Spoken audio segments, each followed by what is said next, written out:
Last exam ಇದೆ, ಅರ್ಧ ಗಂಟೆ ಮುಂಚೆ ಬಂದ್ಬಿಡು, ಲೇಟ್ ಮಾಡಬೇಡ. ಅಯ್ಯೋ ಅರ್ಧ ಗಂಟೆನಾ? ನಾನು 1 ಗಂಟೆ ಮುಂಚೆ ಬರೋಣ ಅನ್ಕೊಂಡ್ರೆ ನೀನು ನಾಳೆ ಬಂದ್ಮೇಲೆ ಗೊತ್ತಾಗುತ್ತಲ್ಲ.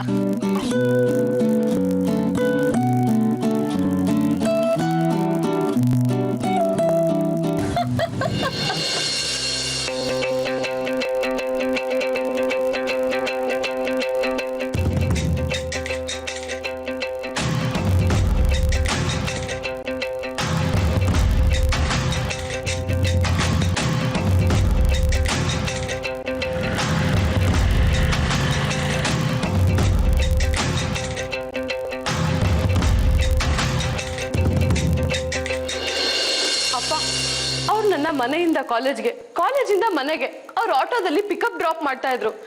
ನೀವ್ ಅನ್ಕೊಂಡಿರೋ ಹಾಗೆ ನಮ್ಮಿಬ್ರು ಮಧ್ಯೆ ಏನೂ ಇಲ್ಲ. ಏನು ಇಲ್ಲ ಅಂದಿದ್ರೆ ನಾನು ತಲೆ ಕೆಡ್ಸ್ಕೊತಾ ಇರ್ಲಿಲ್ಲ. ನಮ್ಮ ಮನೆ ಮುಂದೆನೆ ಅವ್ನ ಕೈ ಹಿಡ್ಕೊಂಡು ಲಲ್ಲೆ ಹೊಡಿತಾ ಇದೆಯಲ್ಲ, ಎಷ್ಟು ಧೈರ್ಯ ಇರ್ಬೇಕೆ ನಿನಗೆ? ಮೀನಾಕ್ಷಿ, ಏನ್ ನಡೀತಾ ಇದೆ ನಮ್ಮ ಮನೇಲಿ? ನೀನ್ ಮನೇಲಿ ಇದ್ಕೊಂಡು ಏನೇ ಮಾಡ್ತಿದ್ಯಾ? ನಾನು 2 ಸಲ ನೋಡಿದ್ದೆ, ಇದೆಲ್ಲ ಬೇಡ ಅಂತ ಎಚ್ಚರಿಕೆ ಕೊಟ್ಟಿದ್ದೆ. ಆದ್ರೂ ಇದ್ರು ಅಂತ ಕಥೆ ಹೇಳ್ಬೇಡ. ಇನ್ಮೇಲೆ ಇವಳು ಯಾವ ಕಾಲೇಜ್ಗೂ ಹೋಗೋದು ಬೇಡ, ಯಾರನ್ನೂ ಉದ್ಧಾರ ಮಾಡೋದು ಬೇಡ. ಮನೆಯಲ್ಲೇ ರೂಮ್ನಲ್ಲಿ ಕೂಡ ಆಗ ಬುದ್ಧಿ ಬರುತ್ತೆ.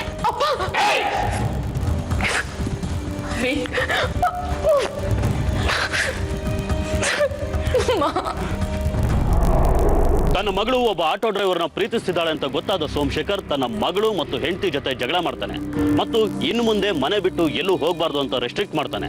ಈ ವಿಚಾರವಾಗಿ ತನ್ನ ತಾಯಿ ಜೊತೆ ಮಾತಾಡ್ತಿದ್ದ ಪ್ರಿಯಾಂಕಾಗೆ ತನ್ನ ತಂದೆಯ ಬಗ್ಗೆ ಒಂದು ರಹಸ್ಯ ಗೊತ್ತಾಗುತ್ತೆ. ಅಮ್ಮ, ಸಂತೋಷ್ ತುಂಬಾ ಒಳ್ಳೆ ಹುಡುಗ, ನಾನು ಅವನು ತುಂಬಾ ಪ್ರೀತಿಸ್ತಾ ಇದ್ದೀನಿ. ನಾವಿಬ್ರು ಮದ್ವೆ ಆಗ್ಬೇಕು ಅನ್ಕೊಂಡಿದೀವಿ. ಆತ್ರದಲ್ಲಿ ಏನೇನೋ ನಿರ್ಧಾರ ತಗೋಬೇಡ. ನಿಮ್ಮಪ್ಪ ಇದನ್ ಗೊತ್ತಾದ್ರೆ ಸುಮ್ಮನೆ ಬಿಡೋದಿಲ್ಲ. ಅವ್ರದ್ದು ಇನ್ನೊಂದು ಮುಖ ನಿನಗೆ ಗೊತ್ತಿಲ್ಲ. ಅವ್ರ ಹಿಂದೆ ಒಂದು ದೊಡ್ಡ ರಹಸ್ಯನೇ ಇದೆ. ಅದೇನ್ ರಹಸ್ಯ ಹೇಳಮ್ಮ?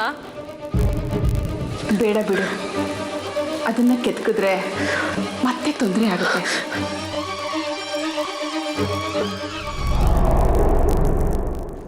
ಅಪ್ಪ ಅಪ್ಪ, ನಾಳೆ ನನಗೆ ಲಾಸ್ಟ್ ಎಕ್ಸಾಮ್ ಇದೆ. ಪ್ಲೀಸ್ ಎಕ್ಸಾಮ್ ಅಟೆಂಡ್ ಮಾಡೋದಕ್ಕೆ ಪರ್ಮಿಷನ್ ಕೊಡಿ. ಇಲ್ಲಾಂದರೆ ನನ್ನ ಫ್ಯೂಚರ್ ಹಾಳಾಗುತ್ತೆ. ನಾನು ನಿಮಗೆ ಮಾತು ಕೊಡ್ತೀನಿ ಪಪ್ಪ, ನಿಮ್ಮ ಮರ್ಯಾದೆಗೆ ಧಕ್ಕೆ ಬರುವಂಥ ಯಾವ ಕೆಲಸನೂ ನಾನು ಮಾಡೋದಿಲ್ಲ. ಏಯ್, ನನಗೆ ನಂಬಿಕೆ ದ್ರೋಹ ಮಾಡೋರು ಬೆನ್ನಿಗೆ ಚೂರಿ ಹಾಕೋರ್ನ ಕಂಡ್ರೆ ಆಗೋದಿಲ್ಲ. ಅಪ್ಪಿ ತಪ್ಪಿ ನಿನ್ನ ಮಾತು ವಿರುದ್ಧವಾಗಿ ಏನಾದರೂ ನೀನು ನಡ್ಕೊಂಡ್ಯೋ, ಪರಿಣಾಮ ನೆಟ್ಗಿರೋದಿಲ್ಲ. ಇಲ್ಲ ಪಪ್ಪ, ನೀವು ಹೇಳ್ದಾಗ ಕೇಳ್ತೀನಿ. ಸರಿ, ಹೋಗೋ. ಓಕೆ ಪಪ್ಪ, ಥ್ಯಾಂಕ್ ಯು ಸೋ ಮಚ್.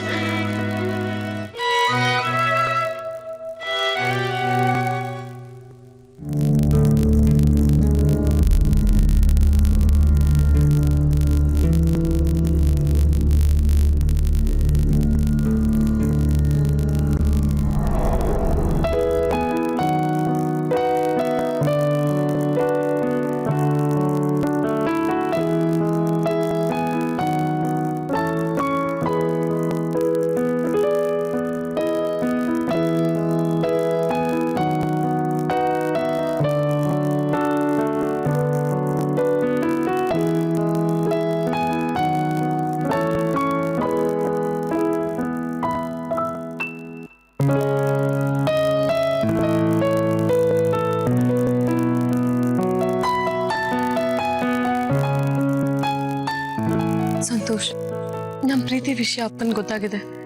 ನಾವೇನಾದ್ರೂ ಮದುವೆ ಆಗ್ಬೇಕು ಅಂದ್ರೆ ಮೊದ್ಲಿ ಊರ್ ಬಿಟ್ಟು ಹೋಗ್ಬೇಕು. ಈ ಪ್ರಿಯಾಂಕಾ, ಸಮಾಧಾನ ಮಾಡ್ಕೊ. ಯಾಕೆ ಅಷ್ಟೊಂದು ಗಾಬರಿ ಮಾಡ್ಕೊಳ್ತೀಯ? ಇಲ್ಲ ಸಂತೋಷ್, ನಿನಗ್ ನಮ್ಮ ಅಪ್ಪನ ಬಗ್ಗೆ ಗೊತ್ತಿಲ್ಲ. ಅವ್ರಿಗೇನಾದ್ರೂ ನಾನು ಇವತ್ತು ನಿನ್ನನ್ನು ಭೇಟಿ ಆಗಿದ್ದೀನಿ ಅಂತ ಗೊತ್ತಾದ್ರೆ ನಮ್ಮಿಬ್ರ ಕತೆ ಅಷ್ಟೇ. ಅವ್ರು ತುಂಬಾ ಕೆಟ್ಟೋರು. ಅವ್ರ ಕೋಪ ಬಂದ್ರೆ ನಮ್ಮನ್ ಏನ್ ಮಾಡೋದಕ್ಕ ಹೇಳ್ತೋದಿಲ್ಲ. ಅಮ್ಮ ನನ್ಗ ಅವ್ರ ರಹಸ್ಯ ಹೇಳಿದಾಗ ನಾನು ಉಸಿರು ನಿಂತೋದಂಗ ಆಗಿತ್ತು. ಹೌದಾ? ಅಂತ ರಹಸ್ಯ ಏನ್ ನಡೆದಿತ್ತು?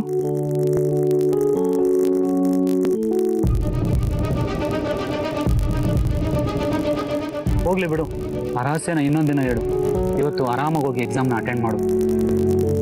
ನಾವು ಇವತ್ತೇ ಮೈಸೂರಿಗೆ ಹೋಗೋಣ. ಅಲ್ಲೊಬ್ಬ ನನಗೆ ಸ್ನೇಹಿತ ಇದ್ದಾನೆ, ನಮ್ಮ ಮದುವೆಗೆ ಏನು ಬೇಕಾದರೂ ಹೆಲ್ಪ್ ಮಾಡ್ತಾನೆ. ನಿನ್ನ ಸ್ಟಡೀಸ್ನ ಮೈಸೂರಲ್ಲೇ ಕಂಟಿನ್ಯೂ ಮಾಡು, ನಾನು ಅಲ್ಲೇ ಯಾವುದಾದ್ರೂ ಕೆಲ್ಸಕ್ಕೆ ಸೇರ್ಕೊಳ್ತೀನಿ, ಸರಿನಾ? ಇವಾಗ ಖುಷಿನಾ? ಸರಿ.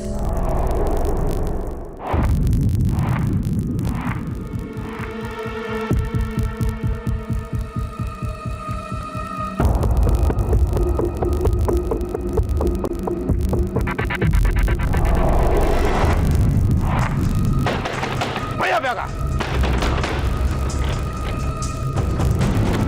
ಏ ಮುದಿಯ ಎಲ್ಲ ನಿನ್ ಮಗ ಗೊತ್ತಿಲ್ಲ ಸರ್. ಏಯ್ ಸುಳ್ಳು ಹೇಳ್ಬೇಡ, ಎಲ್ಲದ ಅವನು? ಯಾಕೆ ಸರ್, ಏನ್ ಮಾಡಿದೆ ಸರ್?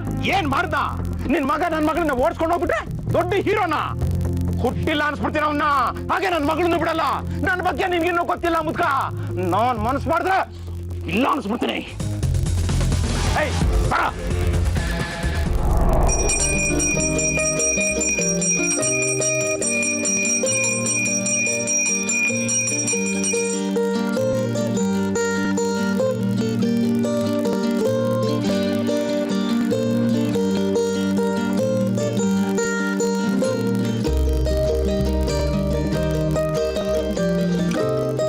ಇನ್ನೇನಪ್ಪ, ಯಾವುದೇ ತೊಂದರೆ ಇಲ್ಲದೆ ನಿನ್ನ ಮದುವೆ ಆರಾಮಾಗಿ ನಡೀತು. ಆನಂದ್, ನೀವು ಮಾಡಿರೋ ಸಹಾಯಕ್ಕೆ ಹೇಗೆ ಥ್ಯಾಂಕ್ಸ್ ಹೇಳಿ ಅಂತ ಗೊತ್ತಾಗ್ತಾ ಇಲ್ಲ. ಲೋ, ಫ್ರೆಂಡ್ಶಿಪ್ ಅಲ್ಲಿ ಇದೆಲ್ಲ ಬೇಕೇನೋ? ನನ್ನ ಮನೆ ಬೇರೆ ಅಲ್ಲ, ನಿನ್ನ ಮನೆ ಬೇರೆ ಅಲ್ಲ. ನಿನಗೆ ಎಷ್ಟು ದಿವಸ ಬೇಕೋ ಅಷ್ಟು ದಿವಸ ಆರಾಮಾಗಿರು. ನಡೀರಿ ಹೋಗೋಣ. ಸರಿ ಬಾ. ಮೀನಾಕ್ಷಿ, ನಿಜ ಹೇಳು, ಅವರಿಬ್ಬರು ಎಲ್ಲಿಗೆ ಹೋಗಿದ್ದಾರೆ? ರೀ, ನಾನು ದೇವರಾಣೆಗಳು ಏನು ಗೊತ್ತಿಲ್ಲ ರೀ. ಏಯ್, ಒಳ್ಳೆ ಮಾತಿನಲ್ಲಿ ನಿಜ ಬೊಗಳಿಲ್ಲ ಅಂದ್ರೆ ನಾನು ಏನ್ ಮಾಡ್ತೀನಿ ಅಂತ ಗೊತ್ತು ತಾನೆ? ರೀ, ದಯವಿಟ್ಟು ಅವರಿಬ್ಬರಿಗೆ ಏನು ಮಾಡಬೇಡ್ರಿ, ಏನು ಮಾಡಬೇಡಿ. ಏನು ಮಾಡಬಾರ್ದಾ? ಯಾಕೆ ಏನು ಮಾಡಬಾರ್ದು? ನನ್ನ ಮುಖಕ್ಕೆ ಮಸಿ ಪಡೆದು ಹೋಗಿಲ್ಲ ಅವಳು. ಸುಮ್ಮನೆ ಬಿಡಲ್ಲ ಅವಳನ್ನು, ಸುಮ್ಮನೆ ಬಿಡೋದಿಲ್ಲ. ಚಂದ್ರ ನಡಿ. ರೀ ರೀ ರೀ ರೀ, ನನ್ನ ಮಾತು ಕೇಳ್ರಿ.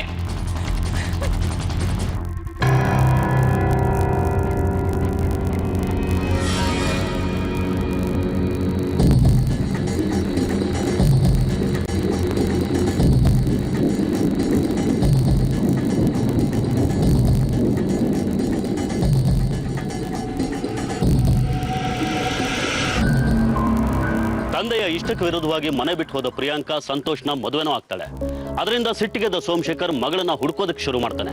ಆದ್ರೆ ಪ್ರಿಯಾಂಕಾ ಎಲ್ಲಿದ್ದಾಳೆ ಅನ್ನೋದು ಅವನಿಗೆ ಗೊತ್ತಾಗೋದಿಲ್ಲ. ಈ ಕಡೆ ಮದುವೆಯಾದ ಪ್ರಿಯಾಂಕಾ ಮತ್ತು ಸಂತೋಷ್ ಒಂದಷ್ಟು ದಿನ ಸಂತೋಷವಾಗಿ ಕಾಲ ಕಳೀತಾರೆ. ಆದ್ರೆ ಸಂದರ್ಭ ಮತ್ತೆ ಪ್ರಿಯಾಂಕಳನ್ನ ತನ್ನ ತಂದೆ ತಾಯಿ ಹತ್ರ ಕರ್ಕೊಂಡು ಹೋಗುತ್ತೆ. ಪ್ರಿಯಾಂಕಾ, ಏನು ಯೋಚನೆ ಮಾಡ್ತಾ ಇದೀಯಾ? ಏನಿಲ್ಲ ಸಂತೋಷ್, ಅಮ್ಮನ ಬಗ್ಗೆ ಯೋಚನೆ ಮಾಡ್ತಾ ಇದ್ದೀನಿ. ಅವ್ರು ತುಂಬಾ ನೆನಪಾಗ್ತಾ ಇದ್ದಾರೆ. ಅವ್ರನ್ನ ನೋಡ್ಬೇಕು ಅನ್ನಿಸ್ತಾ ಇದೆ. ಆನಂದ, ಪ್ರಿಯಾಂಕಾ ಅವ್ರ ತಾಯಿನ ನೆನೆಸ್ಕೊಂಡು ಯಾವಾಗಲೂ ಕೊರಗ್ತಾ ಇರ್ತಾಳೆ ಕಣೋ. ಅವಳನ್ನ ಅವ್ರ ತಾಯಿನ ಹೇಗಾದರೂ ಮಾಡಿ ಭೇಟಿ ಮಾಡಿಸ್ಬೇಕು. ಲೋ, ಈಗಲೇ ಅಂತ ಕೆಲಸ ಏನಾರು ಮಾಡ್ಬಿಟ್ಟಿಯಾ? ನೀವು ಮದುವೆ ಆಗಿ ಒಂದೇ ತಿಂಗಳು ಕಣ ಆಗಿರೋದು. ಇನ್ನೂ 4-5 ತಿಂಗಳು ಕಳೀಲಿ. ಆಗ ಪ್ರಿಯಾಂಕಾ ಅವ್ರ ತಂದೆಗೆ ನಿನ್ ಮೇಲಿರೋ ಕೋಪ ಕಡಿಮೆ ಆಗಿರುತ್ತೆ. ಅವಾಗ ಹೋಗಿ ಭೇಟಿ ಮಾಡಿ, ಎಲ್ಲ ಸರಿ ಹೋಗುತ್ತೆ. ಏನು ಸರಿ ಹೋಗುತ್ತೋ ಏನೋ. ಈ ಓಡ್ ಬಂದು ಮದುವೆ ಆದವರೆಲ್ಲ ಒಂದಾಗೋದು ಸಿನಿಮಾದಲ್ಲಿ ಮಾತ್ರ ಅನಿಸುತ್ತೆ. ಇದೆಲ್ಲ ನಮ್ಮ ಜೀವನದಲ್ಲಿ ಸಾಧ್ಯ ಇಲ್ಲ ಮಗ. ಎಕ್ಸ್ಕ್ಯೂಸ್ ಮೀ, ನಿಮ್ಮ ಜೊತೆ 2 ನಿಮಿಷ ಮಾತಾಡ್ಬೋದಾ? ನನ್ಗೇನು ಮಾಡಬೇಕು ಅಂತ ಗೊತ್ತಾಗ್ತಾ ಇಲ್ಲ.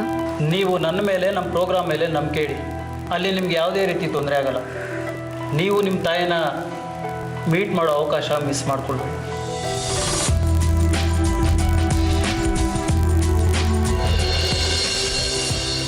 ನಮ್ಮ ಶೋ ಹೆಸರು ಜೀವನ ಸಾಗಲಿ ಅಂತ. ಈಗ ನನ್ನ ಮಗಳು ಎಲ್ಲಿದ್ದಾಳೆ? ಸಾರಿ ಸರ್, ನಮ್ಮ ಶೋ ರೂಲ್ಸ್ ಪ್ರಕಾರ ಅದನ್ನು ಹೇಳೋಕ್ಕಾಗಲ್ಲ. ಆದರೆ ನೀವು ನಮ್ಮ ಶೋಗೆ ಬಂದರೆ ನಿಮ್ಮ ಮಗಳು ನಾವು ಮಾತಾಡಿಸ್ಬೋದು, ಮೀಟ್ ಮಾಡ್ಬೋದು. ಓಕೆನಾ? ಸರಿ, ನಾನು ಬರ್ತೀನಿ. ಪ್ರಿಯಾಂಕನ್ ಕ್ಷಮಿಸ್ತೀರಾ ಅಲ್ವಾ? ಅವರಿಬ್ರಿಗೆ ಏನು ಮಾಡಲ್ಲ ತಾನೇ? ಏಯ್, ಊಟ ಮಾಡುವಾಗ ಅನವಶ್ಯಕವಾಗಿ ಮಾತಾಡಬೇಡ. ಆ ಚಾನಲ್ ಅವರು TV ಶೋಗೇನೋ ಕರೆದಿದ್ದಾರಲ್ವಾ, ಅದನ್ನು ಮುಗಿಸ್ಕೊಂಡು ಬರೋಣ. ಆಮೇಲೆ ಉಳಿದು ಮಾತು. ಅಲ್ಲಿ ತನಕ ತೆಪ್ಪಗಿರೋದು ಕಲ್ತ್ಕೊ. ಪ್ರಿಯ ವೀಕ್ಷಕರೇ, ಇದು ನಿಮ್ಮೆಲ್ಲರ ಅಚ್ಚುಮೆಚ್ಚಿನ ಕಾರ್ಯಕ್ರಮ ಜೀವನ ಸಾಗಲಿ. ಈ ಕಾರ್ಯಕ್ರಮಕ್ಕೆ ತಮಗೆಲ್ಲರಿಗೂ ಸ್ವಾಗತ, ಸುಸ್ವಾಗತ. ಈಗ ನಮ್ಮ ಜೊತೆಲಿದ್ದಾರೆ ಸಂತೋಷ್ ಮತ್ತು ಪ್ರಿಯಾಂಕಾ ಹಾಗೂ ಅವರ ತಂದೆ ತಾಯಿಗಳಾದಂತಹ ಸೋಮಶೇಖರ್ ಹಾಗೂ ಮೀನಾಕ್ಷಿ ಅವರು. ಈಗ ಮೊದಲನೇದಾಗಿ ಸೋಮಶೇಖರ್ ಅವರಿಗೆ ಒಂದು ಪ್ರಶ್ನೆಯನ್ನು ಕೇಳ್ತೀನಿ. ಸೋಮಶೇಖರ್ ಅವರೇ, ನಿಮ್ಮ ಮಗಳು ಪ್ರಿಯಾಂಕಾ ಅವರು ಒಬ್ಬ ಆಟೋ ಡ್ರೈವರನ್ನ ಲವ್ ಮಾಡಿ ಓಡಿ ಹೋಗಿ ಮದುವೆ ಆದ್ರಲ್ಲ, ಆಗ ನಿಮಗೆ ಏನನ್ನಿಸ್ತು? ಎಂಥ ಪ್ರಶ್ನೆ ಕೇಳ್ತಿದ್ದೀರಾ ಮೇಡಮ್? ಜನ್ಮ ಕೊಟ್ಟು ತಂದೆ ತಾಯಿಗೆ ಮೋಸ ಮಾಡಿ ಯಾವನ ಜೊತೆನ ಓಡು ಹೋಗಿ ಮದುವೆ ಆದ್ರೆ ಯಾವ ತಂದೆ ತಾಯಿ ತಾನೇ ಸಹಿಸ್ಕೊಂಡಿರ್ತಾರೆ? ಅವ್ರಿಗೆ ದುಃಖ ಆಗೋದಿಲ್ವಾ? ಕೋಪ ಬರೋದಿಲ್ವಾ? ಅಂದ್ರೆ ಈಗಲೂ ನಿಮ್ಗೆ ಅವ್ರ ಮೇಲೆ ಕೋಪ ಇದೆಯಾ? ಈಗ ನಿಮ್ಮ ಮಗಳು ನಿಮ್ಮ ಹತ್ರ ಕ್ಷಮೆ ಕೇಳಿ ನಿಮ್ ಜೊತೆ ಇರಬೇಕು ಅಂತ ಬಂದಿದ್ದಾರೆ, ನೀವು ಅವಳನ್ನ ಕ್ಷಮಿಸ್ತೀರಾ? ಕ್ಷಮಿಸ್ತೀನಿ, ಮನೆಗೂ ಸೇರಿಸ್ತೀನಿ. ನೋಡಿ ವೀಕ್ಷಕರೇ, ಸೋಮಶೇಖರ್ ಅವರು ಅವರ ಮಗಳು ಮತ್ತು ಅಳಿಯನನ್ನ ಮನೆಗೆ ಸೇರಿಸ್ಕೊಳ್ಳಕ್ಕೆ. ಒಂದ್ ನಿಮಿಷ ಮೇಡಮ್, ನಾನು ಕ್ಷಮಿಸ್ತೀನಿ ಅಂತ ಹೇಳಿದ್ದು ಮಗಳನ್ನ ಮಾತ್ರ. ಯಾರ್ಯಾರನ್ನ ಅಳಿಯ ಅಂತ ನಾನು ಒಪ್ಕೊಳಕ್ಕಾಗಲ್ಲ. ಹಾಗಂದ್ರೆ ಹೇಗೆ? ಇವರಿಬ್ರು ಮದ್ವೆ ಆಗಿದ್ದಾರೆ, ನೀವಿಬ್ರು ಒಪ್ಕೊಳ್ಳೇಬೇಕು. ಅದು ಸಾಧ್ಯ ಇಲ್ಲ ಮೇಡಮ್. ಹಾಗಾದ್ರೆ ನಾನು ಮನೆಗೆ ಬರೋದಿಲ್ಲ. ನನಗ್ ನಿಮ್ಮ ಒಪ್ಪಿಗೆಗಿಂತ ಅಮ್ಮನ್ ನೋಡೋದು ಮುಖ್ಯ ಆಗಿತ್ತು. ಅದಕ್ಕೆ ನಾನು ಇಲ್ಲಿಗೆ ಬಂದೆ. ಯಾಕಂದ್ರೆ ನಾನು ಮನೆ ಬಿಟ್ಟು ಹೋದ್ಮೇಲೆ ಅಮ್ಮನ್ ನೀನ್ ಏನ್ ಮಾಡ್ಬಿಡ್ತೀವ ಅನ್ನೋ ಭಯ ಇತ್ತು ನನಗೆ. ಆದ್ರೆ ಈಗ ಅಮ್ಮನ್ ನೋಡಿದ್ನಲ್ಲ, ನನಗೆ ಸಮಾಧಾನ ಆಯ್ತು. ನನ್ಗಷ್ಟು ಸಾಕು. ಏಯ್, ನಾನು ನಿನಗೆ ಜನ್ಮ ಕೊಟ್ಟರು ಅಪ್ಪ. ನೀನ್ ಮಾಡಿರೋ ಅವಮಾನನ ಮರೆತು ನಿನ್ನ ಕ್ಷಮಿಸಿ ಮನೆಗೆ ಕರ್ಕೊಂಡು ಹೋಗಕ್ ಬಂದಿದ್ದೀನಿ. ನನಗೆ ಎದುರು ಮಾತಾಡ್ತೀಯ ನೀನು? ನಿಮ್ ಕ್ಷಮೆ ನನಗ್ ಬೇಕಾಗಿಲ್ಲ. ನನ್ನ ಅಮ್ಮ ನನ್ನ ಕ್ಷಮಿಸಿದಾಳೆ, ನನ್ನ ನೋಡ್ಕೊಳ್ಳೋದಕ್ಕೆ ಸಂತೋಷ ಇದ್ದಾರೆ. ನನ್ಗಷ್ಟು ಸಾಕು. ಎಷ್ಟು ಧೈರ್ಯ ನಿಮ್ಗೆ? ಅಪ್ಪ ಅನ್ನೋ ಮರ್ಯಾದೆ ಇಲ್ಲದೆ ಮಾತಾಡ್ತೀಯ? ಸರ್ ಪ್ಲೀಸ್ ಪ್ಲೀಸ್, ನಿಮ್ಮನ್ನು ಕರ್ಸಿರೋದು ಇಲ್ಲಿ ಗಲಾಟೆ ಮಾಡಕ್ಕಲ್ಲ, ದಯವಿಟ್ಟು ಸುಮ್ಮನೆ ಇರಿ. ಮೇಡಮ್, ಅದನ್ನ ಮೊದಲು ಅವಳಿಗೆ ಹೇಳಿ. ನಾನು ಎಂಥವನು ಅಂತ ಗೊತ್ತಿದ್ದು ನನಗೆ ಎದುರು ಕೊಡ್ತಿದ್ದಾಳೆ ಇವಳು. ಆ ಅರ್ಹತೆ ನಿಮ್ಗಿದ್ದಿದ್ರೆ ಖಂಡಿತ ನಿಮ್ಗೆ ಗೌರವ ಕೊಡ್ತಿದ್ದೆ. ಆದ್ರೆ ನೀವೊಬ್ಬ ಮೋಸ್ಕರ, ನಂಬಿಕೆ ದ್ರೋಹಿ. ನಿಮ್ ಸ್ವಾರ್ಥಕ್ಕೆ ಏನ್ ಬೇಕಾದ್ರೂ ಮಾಡ್ತೀರಾ. ಏಯ್, ನಂಬಿಕೆ ದ್ರೋಹ ಮಾಡಿರೋದು ನೀನು, ನಾನಲ್ಲ. ಪ್ರೀತಿಸ್ದೋನ್ನ ಮದ್ವೆ ಆಗೋದು ನಂಬಿಕೆ ದ್ರೋಹ ಅಲ್ಲ. ನಿಮ್ಮ ಸ್ವಾರ್ಥಕ್ಕೆ 3 ಕೊಲೆಗಳನ್ನ ಮಾಡಿದಿರಲ್ಲ, ನೀವು ನಂಬಿಕೆ ದ್ರೋಹಿ. ನೀವೊಬ್ಬ ಕೊಲೆಗಾರ.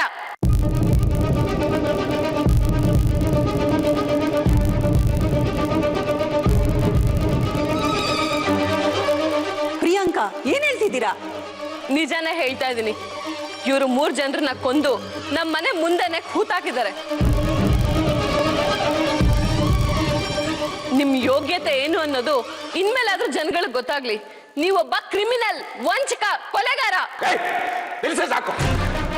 ಎಲ್ರು ಪ್ಲಾನ್ ಮಾಡಿ ಕರ್ಸಿ ನನಗೆ ಅವಮಾನ ಮಾಡ್ತಿದ್ದೀರಾ. ನನಗೆ ನನ್ನ ಮಗಳು ಬೇಡ, ಯಾರು ಬೇಡ. ಬರೇ ಏ ಬಾರೆ, ಬರೇ. Hello, police station. ಏಯ್, ಏನೇ ಹೇಳ್ಕೊಟ್ಟಿದ್ಯಾ ನಿನ್ ಮಗಳಿಗೆ? ನಿನ್ನೆ ಕೇಳ್ತಾ ಇರೋದು ಹೇಳ. ರೀ, ನಾನು ಏನು ಹೇಳ್ಕೊಟ್ಟಿಲ್ಲ ರೀ. ಸುಳ್ಳು ಹೊಗಳಿದ್ರೆ ಸಾಯಿಸ್ಬಿಡ್ತೇನೆ. ನಿಜ ಹೇಳ. ರೀ, ದೇವರಾಣಗಳು ನಾನು ಏನು ಹೇಳ್ಕೊಟ್ಟಿಲ್ಲ ರೀ. ಹೇಳು ಮಾತಲ್ಲಿ, ಹೇಳು ಹೇಳು. ಈ ವಿಷಯ ನಿಮಗೆ ಹೇಗೆ ಗೊತ್ತಾಯ್ತು? ಇತ್ತೀಚೆಗೆ ನನ್ನ ತಾಯಿಯಿಂದ ಗೊತ್ತಾಯ್ತು ಸರ್. ಅಂದ್ರೆ ಅಲ್ಲಿವರೆಗೂ ನಿಮಗೆ ವಿಷಯ ಗೊತ್ತಿರಲಿಲ್ಲ? ಇಲ್ಲ ಸರ್, ಅವಾಗ ನಾನು ಹಾಸ್ಟೆಲಲ್ಲಿದ್ದೆ. ಈ ವಿಷಯ ನಿಮಗೆ ಯಾರು ಹೇಳಿದ್ರು, ಯಾವಾಗ ಹೇಳಿದ್ರು? ಅವತ್ತು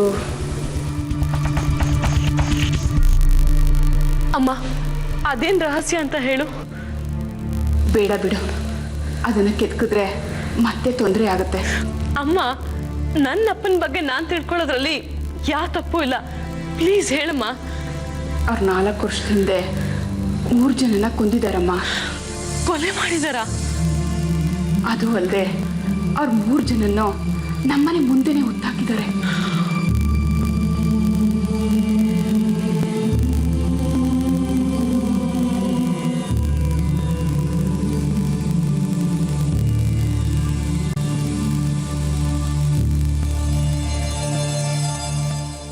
ಮೂರನೇ ಸರಿ ಹಳ್ಳ ತೋಡಿಸ್ತಾ ಇದ್ರು. ಅದಕ್ಕೂ ಮುಂಚೆ 2 ಸರಿ ಹಳ್ಳ ತೋಡಿಸೋದನ್ನ ನಾನು ನೋಡಿದ್ದೆ. ಯಾಕೆ ಅಂತ ನನ್ಗೆ ಅರ್ಥ ಆಗಿರ್ಲಿಲ್ಲ. ಧೈರ್ಯ ಮಾಡಿ ಕೇಳ್ಬಿಟ್ಟೆ. ರೀ, ನಿಮ್ಮ ಹತ್ರ ಒಂದು ವಿಷಯ ಕೇಳಬೇಕು. ದುಡ್ಡು ಮಾತ್ರ ಕೇಳ್ಬೇಡ್ವೆ, ನನ್ನ ಹತ್ರ 1 ರೂಪಾಯಿ ಇಲ್ಲ. ಅದಲ್ಲ ರೀ, ಮತ್ತಿನ್ನೇನು? ಮನೆ ಮುಂದೆ ಹಳ್ಳ ತೆಗ್ಸಿದಿರಲ್ಲ, ಯಾಕೆ? ಏನೇ ನಾನೆಲ್ಲ ಹೇಳಿ ಕೇಳಿನೇ ಮಾಡ್ಬೇಕಾ? ಕೋಳಿ ಕೇಳಿ ಖಾರ ಅರಿಯೋದಿಲ್ಲ. ಬಡ್ಸು ತಲ ಹರಟೆ. ನಿಂದೆಷ್ಟಿದ್ಯೋ ಅಷ್ಟು ನೋಡ್ಕೊ ನೀನು. ಪಲ್ಯ ಮಾಡಿಲ್ವಾ? ಆದರೆ 3ನೇ ಸಲ ಹಳ್ಳ ತೋಡುವಾಗಲೇ ನನಗೆ ಅನುಮಾನ ಜಾಸ್ತಿ ಆಯಿತು. ಅವತ್ತೇ ಆ ಸತ್ಯ ಗೊತ್ತಾಗಿತ್ತು. ಯಾವ ಸತ್ಯ? ಸಾಕು ನಿಲ್ಲಿಸ್ರ.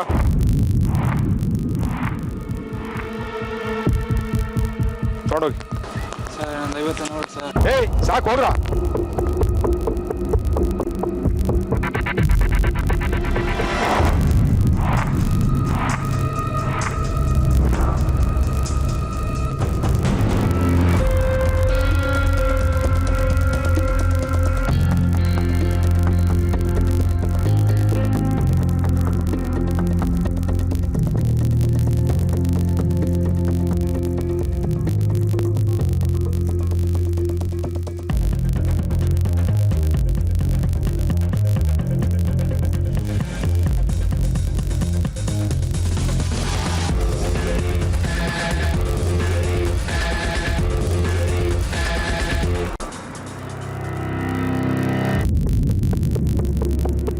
ಇಂಥ ಮನುಷ್ಯ ನಿನ್ನೆ ಸುಮ್ಮನೆ ಬಿಟ್ಬಿಡ್ತಾರ? ನಿನ್ನನ್ನಷ್ಟೇ ಅಲ್ಲ, ನೀನು ಪ್ರೀತಿಸ್ತಾ ಇದೆಯಲ್ಲ ಸಂತೋಷ್, ಅವನನ್ನು ಕೊಲೆ ಮಾಡಿಬಿಡ್ತಾರೆ. 3 ಜನಕ್ಕಾಗಿದ್ದ ಗತಿ ನಿನ್ಗಾಗ್ಬಾರ್ದಲ್ವಾ? ಅದಕ್ಕೆ ನಾನು ಹೇಳ್ತಾ ಇದ್ದೀನಮ್ಮ. ಆ ಕೊಲೆ ಆದ 3 ಜನ ವ್ಯಕ್ತಿಗಳು ಯಾರ್ಯಾರು ಅಂತ ನಿಮಗೆ ಗೊತ್ತಾ? ಗೊತ್ತಿಲ್ಲ ಸರ್. ನನ್ನ ತಾಯಿ ಅವತ್ತಿ ವಿಷಯ ಹೇಳಿದಾಗ ನನಗೆ ಶಾಕ್ ಆಯಿತು. ಹಾಗಾಗಿ ನಾನೇನು ಪ್ರಶ್ನೆ ಮಾಡೋದಕ್ಕೆ ಹೋಗಿಲ್ಲ. ಮೇ ಬಿ ನಿಮ್ಮ ತಾಯಿಗೆ ವಿಷಯ ಗೊತ್ತಿರಬಹುದಲ್ಲ? ಗೊತ್ತಿರ್ಬೋದು ಸರ್. ತನ್ನ ತಂದೆ ಒಬ್ಬ ಕೊಲೆಗಾರ ಅನ್ನೋ ವಿಷಯನ ಪ್ರಿಯಾಂಕಾ ಒಂದು ಟಿವಿ ಶೋನಲ್ಲಿ ಬಿಚ್ಚಿಡ್ತಾಳೆ. ಕೇವಲ ತಂದೆ ಮಗಳ ಜಟಾಪಟಿಯಿಂದ ಶುರು ಆಗೋ ವಿಷಯ 3 ಕೊಲೆಗಳ ಸುತ್ತ ಬಂದು ನಿಲ್ಲುತ್ತೆ. ಆ ಕೊಲೆಯಾದ 3 ಜನ ಯಾರು, ಸೋಮಶೇಖರ್ ಅವರನ್ನ ಯಾಕೆ ಕೊಲೆ ಮಾಡ್ದ ಅನ್ನೋ ಜಾಡು ಹಿಡಿದು ಹೊರಟ ಪೊಲೀಸ್ನವ್ರಿಗೆ ಒಂದಷ್ಟು ರಹಸ್ಯಕರ ಸತ್ಯಗಳು ಗೊತ್ತಾಗ್ತಾ ಹೋಗುತ್ತೆ.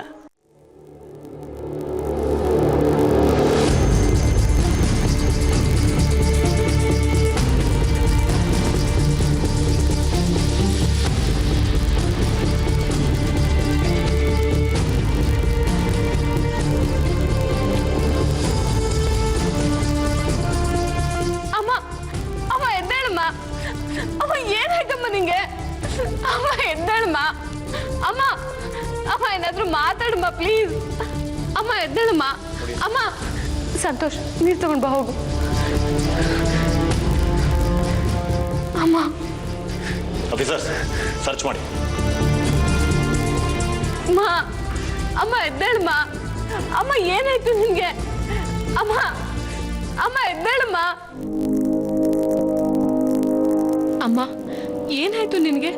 ಅಪ್ಪ ಎಲ್ಲಿದ್ದಾರೆ?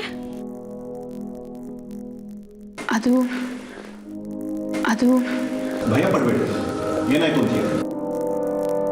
ಅದು ಅಲ್ಲಿಂದ ಬಂದ್ಮೇಲೆ ರೀ 4 ವರ್ಷ ಹಿಂದೆ ನೀವು 3 ಜನನ ಕೊಂದು ನಮ್ಮನೆ ಮುಂದೆ ಹುತ್ತಾಕಿದ್ರಲ್ಲ, ಅದನ್ನ ಹೇಳ್ಬಿಟ್ಟೆ ರೀ. ತಪ್ಪು ಮಾಡ್ಬಿಟ್ಟೆ ನಾನು. ಆ 3 ಜನರ ಜೊತೆಗೆ ನಿಮ್ಮಿಬ್ಬರನ್ನು ಕೊಂದು ಹಾಕಿದ್ದಿದ್ರೆ ಚೆನ್ನಾಗಿರ್ತಿತ್ತು. ಈಗಲೂ ಕಾಲ ಮೆಚ್ಚಿಲ್ಲ. ನಿಮ್ಮಿಬ್ಬರನ್ನು ಅಷ್ಟು ಸುಲಭವಾಗಿ ನಾನು ಬಿಡೋದಿಲ್ವೇ?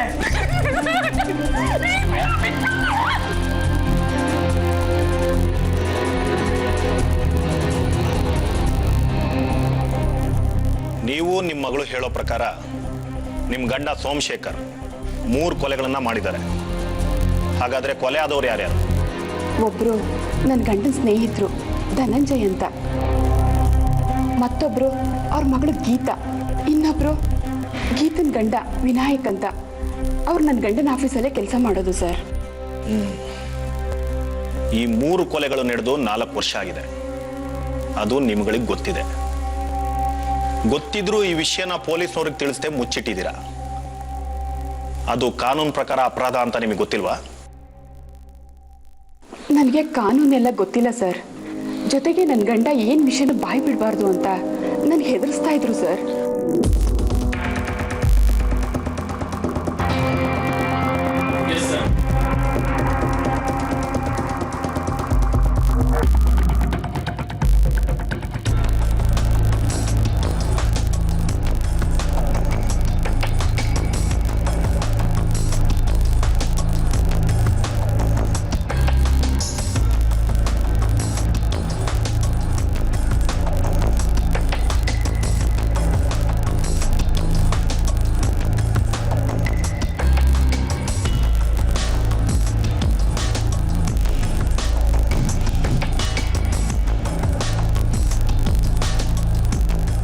ಸರ್, ಆ ಗುಂಡಿಗಳಲ್ಲಿ ಇನ್ನೂ 2 ಸ್ಕೆಲಿಟನ್ ಸಿಕ್ಕಿದೆ ಸರ್.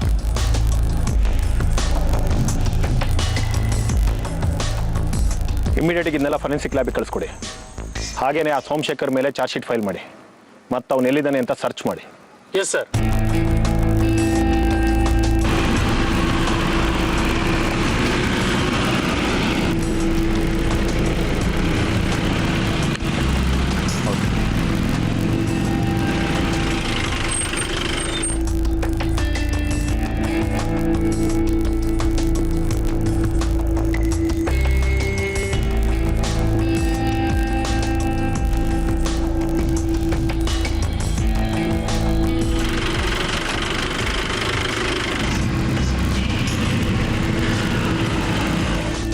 ಇದು ಬಿಟ್ಟರೆ ಬೇರೆ ಆಫೀಸ್ ಅಥವಾ ಅವ್ರು ಸಾಮಾನ್ಯವಾಗಿ ಓಡಾಡ್ತಾ ಇದ್ದ ಜಾಗ ಏನಾದರೂ ಗೊತ್ತಿದೆಯಾ?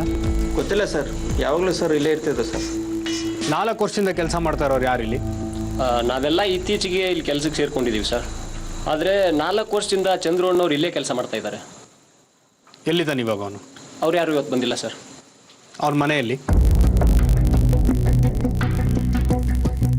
ಸರ್, ಸೋಮಶೇಖರ್ ಮತ್ತು ಚಂದ್ರು ಇಬ್ಬರು ಅಪ್ಸ್ಕೊಂಡಾಗಿದ್ದಾರೆ. ಡೌಟ್ ಬಂದ ಕಡೆ ಎಲ್ಲ ಹುಡುಕಿದ್ದೀನಿ, ಎಲ್ಲೂ ಸಿಗಲಿಲ್ಲ. ಜೊತೆಗೆ ಅವ್ರ ಮೊಬೈಲ್ ಕೂಡ ಸ್ವಿಚ್ ಆಫ್ ಆಗಿದೆ. ಅವರು ಇಷ್ಟು ಬೇಗ ಸಿಟಿನ ಬಿಟ್ಟು ಹೊರಗಡೆ ಹೋಗೋದಕ್ಕೆ ಸಾಧ್ಯ ಇರಲ್ಲ. So be alert. Yes sir. Sir, ಆಮೇಲೆ ಫೊರೆನ್ಸಿಕ್ ಲ್ಯಾಬಿಂದ ಫೋನ್ ಬಂದಿತ್ತು. ಆ 3 ಅಸ್ಥಿಪಂಜರಗಳಲ್ಲಿ ಒಂದು 50 ವರ್ಷದ ಗಂಡಸ್ದು, ಇನ್ನೊಂದು 24 ವರ್ಷದ ಹುಡುಗಿದು, ಮತ್ತೊಂದು 25 ವರ್ಷದ ಹುಡುಗಂದು. ಹಾಗಾದ್ರೆ ನಾವೀಗ ಕೊಲೆಗಾರರನ್ನ ಹಿಡಿಯೋದ್ರ ಜೊತೆಗೆ ಕೊಲೆಗೆ ಕಾರಣ ಏನು ಅಂತಲೂ ತಿಳ್ಕೋಬೇಕಾಗಿದೆ. ಕಮಾನ್, ಲೆಟ್ಸ್ ಮೂವ್. ಮಗಳು ಹೇಳಿದ ರಹಸ್ಯದ ಬಾಗಿಲುಗಳು ಆಕೆಯ ತಾಯಿ ಮೀನಾಕ್ಷಿಯಿಂದ ಒಂದೊಂದೇ ಓಪನ್ ಆಗ್ತಾ ಹೋಗುತ್ತೆ. ಪೊಲೀಸ್ನವ್ರಿಗೆ ಈ ಹಂತದಲ್ಲಿ ಒಂದಷ್ಟು ಆಶ್ಚರ್ಯಕರ ವಿಷಯಗಳು ಎದುರಾಗುತ್ತವೆ. ವಿನಾಯಕ್ ಮತ್ತು ಗೀತಾ ಕೊಲೆ ಆಗೋ ಮುಂಚೆ ಸೋಮಶೇಖರ್ ಮನೇಲೆ ಒಂದಷ್ಟು ದಿನ ಇದ್ರು ಅನ್ನೋದು ಪೊಲೀಸ್ನವ್ರಿಗೆ ತನಿಖೆಯಿಂದ ಗೊತ್ತಾಗುತ್ತೆ. ಆದ್ರೆ ಅದಕ್ಕೆ ಕಾರಣ ಮಾತ್ರ ಭಯಾನಕವಾಗಿತ್ತು. ಮೀನಾಕ್ಷಿ ಅವರೇ, ಕೊಲೆಯಾದ 3 ವ್ಯಕ್ತಿಗಳು ಯಾರ್ಯಾರು ಅಂತ ನಿಮಗೆ ಗೊತ್ತಿತ್ತು. ಆ ಕೊಲೆಗಳು ನಡೆಯೋದಕ್ಕೂ ಸ್ವಲ್ಪ ದಿನ ಮುಂಚೆ ವಿನಾಯಕ್ ಮತ್ತೆ ಗೀತಾ ನಿಮ್ಮನೆಯಲ್ಲಿದ್ರು, ಹೌದಾ? ಹೌದು ಸರ್. ಆದರೂ ನೀವು ಆ ಕೊಲೆ ನಡೆದ ವಿಷಯನ ಪೊಲೀಸ್ನವ್ರಿಗೆ ತಿಳಿಸ್ಲಿಲ್ಲ. ಬಟ್ ಗೀತಾ ಮತ್ತೆ ವಿನಾಯಕ್ ನಿಮ್ಮನೇಲಿ ಯಾಕಿದ್ರು? ಅವ್ರನ್ನ ಮನೆ ಕರ್ಕೊಂಡು ಬಂದಿದ್ದು ನಮ್ಮ ಯಜಮಾನ್ರೆ. ಬನ್ನಿ ಬನ್ನಿ ಮಾಮ. ರೀ, ಯಾರ್ರೀ ಇವರು? ಮೀನಾಕ್ಷಿ, ಇವಳು ನನ್ನ ಸ್ನೇಹಿತ ಧನಂಜಯನ್ ಮಗಳು. ಒಬ್ಬರನ್ನೊಬ್ರು ಪ್ರೀತಿಸಿ ಮದುವೆ ಆಗಿದ್ದಾರೆ. ಮದುವೆ ವಿಷಯ ಧನಂಜಯನ್ ಗೊತ್ತಿಲ್ಲ. ಗೊತ್ತಾದ್ರೆ ಗಲಾಟೆ ಮಾಡ್ತಾನೇನೋ ಭಯ. ಅದಕ್ಕೆ ಇನ್ಮೇಲೆ ಇವರು ನಮ್ಮ ಮನೇಲೇ ಇರ್ತಾರೆ. ರೀ, ಈ ತೊಂದರೆಗಳೆಲ್ಲ ನಮ್ಗೆ ಯಾಕ್ರಿ? ಮನೆ ಕಳಿಸ್ಬಿಡ್ರಿ. ಏನೇ ಹಾಗೆ ಮಾತಾಡ್ತಿದ್ಯಾ ನೀನು? ಇದು ನನ್ನ ಮನೆ. ನನಗಿಷ್ಟ ಬಂದವ್ರನ್ನ ಯಾವಾಗ ಬೇಕೋ ಅವಾಗ ಕರ್ಕೊಂಡು ಬರ್ತೀನಿ. ಅದನ್ನ ಕೇಳೋ ಅಧಿಕಾರ ನಿನಗಿಲ್ಲ. ಸರಿ ಬಿಡು.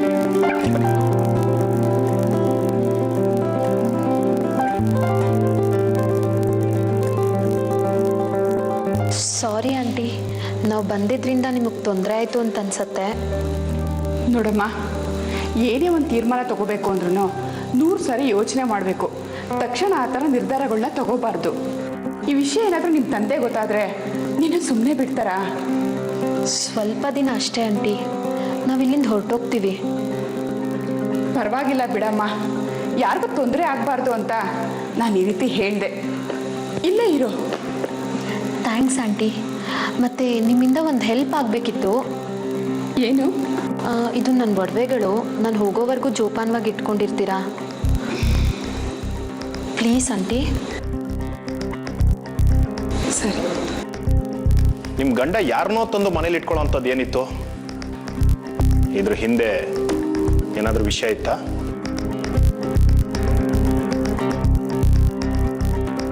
ಇನ್ನ ನೀವು ಯಾವುದನ್ನೂ ಮುಚ್ಚಿಡೋದ್ರಲ್ಲಿ ಅರ್ಥ ಇಲ್ಲ. ಹೇಳಿ. ನನ್ನ ಗಂಡನಿಗೂ ಗೀತನಿಗೂ ಸಂಬಂಧ ಇತ್ತು. ಅಮ್ಮ, ನಿನ್ ಗಂಡ ವಿನಾಯಕ ಇದ್ದಾನಲ್ಲ, ದಡ್ಡ ನನ್ನ ಮಗ. ನಾನು ನಿನಗೋಸ್ಕರ ನಿಮ್ಮಿಬ್ಬರನ್ನು ಕರ್ಕೊಂಡು ಬಂದು ಇಲ್ಲಿ ಇಟ್ಕೊಂಡಿದ್ದೀನಿ. ಈ ವಿಷಯ ವಿನಾಯಕಂಗೆ ಗೊತ್ತಾದ್ರೆ ಏನು ಮಾಡೋದು? ಏನ್ ಮಾಡೋದಾ? ಅವನು ಏನಾದರೂ ಗೊತ್ತಾದ್ರೆ ಅವನ ಬಾಯಿನ ಹೇಗೆ ಮುಚ್ಚಿಸ್ಬೇಕು ಅನ್ನೋದು ನನಗೆ ಚೆನ್ನಾಗಿ ಗೊತ್ತು. ನೀನು ಯೋಚನೆ ಮಾಡಬೇಡ. ಮುಂದೆ ಇವರು ಗೀತನ್ಗೂ ವಿನಾಯಕಗೂ ಮದುವೆ ಮಾಡಿಸಿದ್ ನೋಡಿ ಧನಂಜಯ್ ನಮ್ಮನೆಗೆ ಬಂದು ಗಲಾಟೆ ಮಾಡಿದ್ರು ಸರ್. ಸೋಮಶೇಖರ್, ಸೋಮಶೇಖರ್, ಸೋಮಶೇಖರ್, ಎಲ್ಲಿದೆಯಾ? ಬಾರಯ್ಯ. ಓ ಧನಂಜಯ, ಬಾರೋ, ಬಾ ಕೂತ್ಕೊಳ್ಳೋಣ ಬಾ. ಏಯ್ ಬಿಡಯ್ಯ, ನಾನು ಇಲ್ಲಿ ಕೂತ್ಕೊಂಡು ಉಪಚಾರ ಮಾಡ್ಕೊಳಕ್ ಬಂದಿಲ್ಲ. ಎಲ್ಲಯ್ಯ ನನ್ನ ಮಗಳು? ಕರಿ ಅವಳನ್ನ. ಮೆತ್ತಗೆ ಮಾತಾಡ. ಅಪ್ಪಾಜಿ, ಏನೇ ತಾಯಿ ಇಲ್ಲದ ತಬ್ಬಲಿ ಅಂತ ಪ್ರೀತಿಯಿಂದ ಸಾಕಿದರೆ ನನಗೆ ನಂಬಿಕೆ ದ್ರೋಹ ಮಾಡ್ತೀಯಾ? ನಾನೇ ನಿಮಗೆ ನಂಬಿಕೆ ದ್ರೋಹ ಮಾಡಿಲ್ಲ, ಪ್ರೀತಿಸಿದವ್ರನ್ನ ಮದುವೆ ಆಗಿದ್ದೀನಿ. ನನಗೆ ಎದುರು ಮಾತಾಡ್ತೀಯ? ಧನಂಜಯ್, ಏನ್ ಮಾತಾಡ್ತಿದ್ಯಾ ನೀನು? ಸ್ವಲ್ಪ ಸಮಾಧಾನವಾಗಿ ಇರಬಾರ್ದ? ಯಾಕೆ ಸೆಟ್ ಮಾಡ್ಕೋತಿದ್ಯಾ? ನೀನೊಬ್ಬ ಸ್ನೇಹಿತನ, ನಿನ್ನ ಸಪೋರ್ಟ್ದಿಂದಲೇ ಅವಳು ಇಷ್ಟೊಂದು ಮುಂದುವರೆದಿದ್ದಾಳೆ. ಹಾಗಲ್ಲ ಕಣೋ, ನನ್ನ ಮಾತು ಕೇಳು ಸ್ವಲ್ಪ. ಏಯ್ ಮಾತಾಡಬೇಡ. ಇವತ್ತೇ ನನ್ನ ನಿನ್ನ ಫ್ರೆಂಡ್ಶಿಪ್ ಕಟ್. ನಾನು ಕೊಟ್ಟ 5 ಲಕ್ಷ ರೂಪಾಯಿ ನಾಳೆನೇ ಬೇಕು. ಅಲ್ಲ ಕಣೋ, ಇದ್ದಕ್ಕಿದ್ದಾಗ 5 ಲಕ್ಷ ರೂಪಾಯಿ ಕೇಳಿದ್ರೆ ಎಲ್ಲಿಂದ ಅರೇಂಜ್ ಮಾಡೋಕ್ಕಾಗುತ್ತೆ? ಅದೆಲ್ಲ ನನಗೆ ಗೊತ್ತಿಲ್ಲ. ನಾಳೆ ನನಗೆ ಬೇಕಂದ್ರೆ ಬೇಕು ಅಷ್ಟೇ. ನಿಮ್ಮ ಯಜಮಾನರು ಧನಂಜಯ ಅವರ ದುಡ್ಡನ್ನ ವಾಪಸ್ ಕೊಟ್ರಾ? ಗೊತ್ತಿಲ್ಲ, ಆದರೆ ಅದಾಗ 2 ದಿವಸಕ್ಕೆ ನನ್ನ ಗಂಡ ಮತ್ತು ವಿನಾಯಕ್ ನಮ್ಮನೆ ಮುಂದೆ ಹಳ್ಳ ತೆಗೆಸ್ತಿದ್ದನ್ನ ನಾನು ನೋಡಿದೆ. ಅದ್ರ ಬಗ್ಗೆ ನಾನು ವಿಚಾರಿಸಿದ್ದಕ್ಕೆ ನನ್ನ ಬಾಯಿ ಮುಚ್ಚಿಸ್ಬಿಟ್ರು ಸರ್. ಆಮೇಲೆ ಗೀತಾ ಒಂದಿನ ನಮ್ಮ ತಂದೆ ನೋಡಬೇಕು, ನಮ್ಮ ತಂದೆ ನೋಡ್ಕೊಳಕ್ಕೆ ಯಾರೂ ಇಲ್ಲ ಅಂತ ಹೇಳಿದ್ಲು. ಗೀತಾ, ಏನು ಯೋಚನೆ ಮಾಡ್ತಾ ಇದೀಯಾ? ಊಟ ಮಾಡು. ಅದು ವಿನಾಯಕ್, ನನಗೆ ಅಪ್ಪನ ನೋಡ್ಬೇಕಂತ ಅನ್ನಿಸ್ತಾ ಇದೆ. ಪಾಪ ಅಲ್ಲ, ಅವ್ರನ್ನ ನೋಡ್ಕೊಳಕ್ಕೆ ಯಾರೂ ಇಲ್ಲ. ನನ್ನ ಮನೆ ಬಿಟ್ಟು ಬಂದಿದ್ದೀನಿ ಅಂತ ಬೇಜಾರು ಬೇರೆ ಮಾಡ್ಕೊಂಡಿದ್ದಾರೆ. ಒಂದೇ ಒಂದ್ಸಲ ಹೋಗಿ ಅಪ್ಪನ ನೋಡ್ಕೊಂಡು ಬರ್ತೀನಿ. ಅದಕ್ಕೇನು, ಹೋಗಿ ನೋಡ್ಕೊಂಡು ಬಾ. ವಿನಾಯಕ್ ಸರ್, ನಾಳೆ ಒಂದು ಕೆಲಸ ಮಾಡು, ನೀನೇ ಇವಳನ್ನ ಕರ್ಕೊಂಡು ಹೋಗಿ ಅವ್ರ ಅಪ್ಪನ ನೋಡ್ಕೊಂಡು ಬಾ. ಸರ್ ಅದು ನಾಳೆ ಆಫೀಸ್ ಕೆಲಸ ಇದ್ದೇ ಇರುತ್ತಪ್ಪ, ತಲೆ ಕೆಡ್ಸ್ಕೋಬೇಡ. ನಾನು ಹೇಳ್ತಾ ಇದ್ದೀನಲ್ವಾ, ಕರ್ಕೊಂಡು ಹೋಗು. ಸರಿ ಸರ್, ಸಂತೋಷನಾ? ಗೀತನ್ ಕರ್ಕೊಂಡು ವಿನಾಯಕ್ ಇಲ್ಲಿಂದ ಹೊರಟೋದ. ಕೆಲವು ದಿನ ನಮ್ಮನೆ ಕಡೆಗೆ ಬರಲೇ ಇಲ್ಲ. ಆದರೆ ಒಂದು ದಿವಸ ವಿನಾಯಕ್ ಮತ್ತೆ ನನ್ನ ಗಂಡ ಮತ್ತೆ ನಮ್ಮನೆ ಮುಂದೆ ಹಳ್ಳ ತೆಗೆಸ್ತಿದ್ದನ್ನ ನಾನು ನೋಡಿದೆ.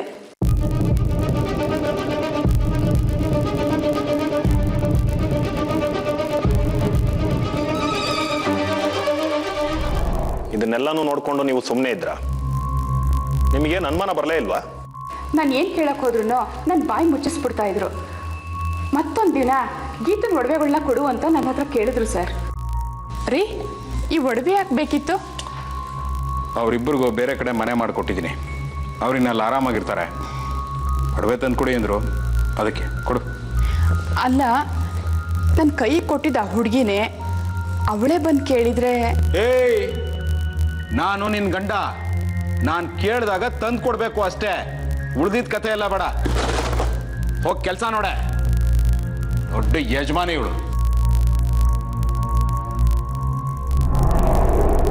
ನೀವು ಒಡವೆಗಳನ್ನೆಲ್ಲ ಕೊಟ್ರಾ?